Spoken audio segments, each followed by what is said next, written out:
grade 3s have been studying sound.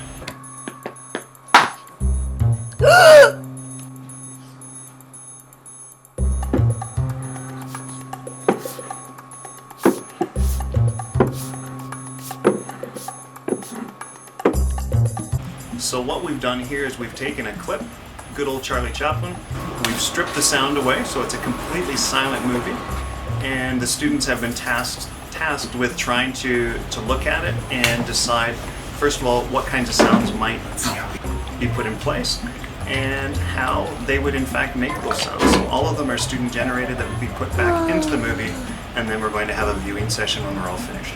It's been a lot of fun.